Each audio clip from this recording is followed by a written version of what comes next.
Line Kashmir honey. அழகும் வாசனையும் கமழும் காஷ்மீர் லயன் காஷ்மீர் ஹனி. அசல் தேன் அசந்தேன். இனிமே கண்ணை மூடிட்டு கடலை எண்ணெய் வாங்கலாம். ஏன்னா மந்த்ரா கடலை எண்ணெய் இதயத்தின் தயாரிப்பு. வறுக்க பொரிக்க ஏன் எல்லா சமையலுக்கும் மந்த்ரா தான். மந்த்ரா கடலை எண்ணெய், அபார ருசி, ஆரோக்கியமான உடல் நலம். புதுச்சேரி சட்டசபை தேர்தல் ஏப்ரல் 9 நடக்கிறது. தேர்தலுக்கான வேட்புமனு தாக்கல் நேற்று முடிந்தது. என்ஆர் காங்கிரஸ் பாரதிய ஜனதா இடையே தொகுதி பங்கீடு முடிவாகி என்ஆர் காங்கிரஸ் 16, பாரதிய ஜனதா 10, அதிமுக 2, லாஜக 2 தொகுதிகளில் போட்டியிடுகின்றன. அங்கும் திமுக காங்கிரஸ் தொகுதி பங்கீட்டில் சமரசமில்லை. வேட்புமனு தாக்கல் செய்து யாருக்கு எந்த தொகுதி என மோதல் நீடிக்கிறது. காங்கிரஸ் 16, திமுக 14 தொகுதிகள் போட்டியிடும். விசிக, கம்யூனிஸ்டுக்கு திமுக தொகுதிகளை அளிக்கும் என முடிவு செய்துள்ளனர். இந்த சண்டையில் இருந்து கூட்டணியில் உள்ள விசிக தலைவர் திருமாவளவன் வெளியேறியுள்ளார்.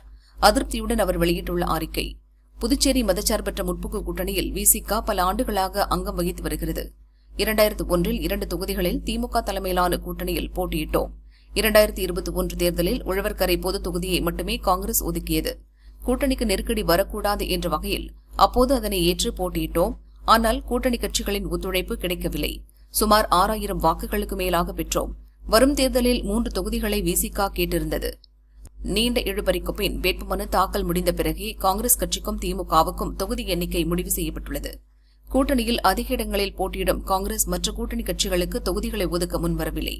திமுக தரப்பிலிருந்து ஒரு தொகுதியை விசிகவுக்கு ஒதுக்க முன்வந்துள்ளது. வேட்புமனு தாக்கல் முடிந்த பிறகும் கூட அது எந்த தொகுதி என்பது இன்னும் உறுதியாகவில்லை. விசிக, சிபிஐ வேட்புமனு செய்துள்ள தொகுதிகள் அனைத்திலும் காங்கிரசும் வேட்புமனு செய்துள்ளது. விசிகவுக்கு இதுவரை எந்த தொகுதி என்பதே தெரியாததால் எங்கள் நிர்வாகிகள் தேவையற்ற மன உளைச்சலுக்கு ஆளாகியுள்ளனர். விசிக சார்பில் வேட்புமனு தாக்கல் செய்துள்ள ஊசுடு, நெட்டப்பாக்கம் மற்றும் உழவர்கரை தொகுதிகளில் தனித்து போட்டியிட முடிவு செய்துள்ளோம். நாங்கள் போட்டியிடாத மற்ற தொகுதிகளில் கூட்டணி வேட்பாளர்களுக்கு ஆதரவு அளிக்கப்படும் என திருமாவளவன் கூறியுள்ளார்.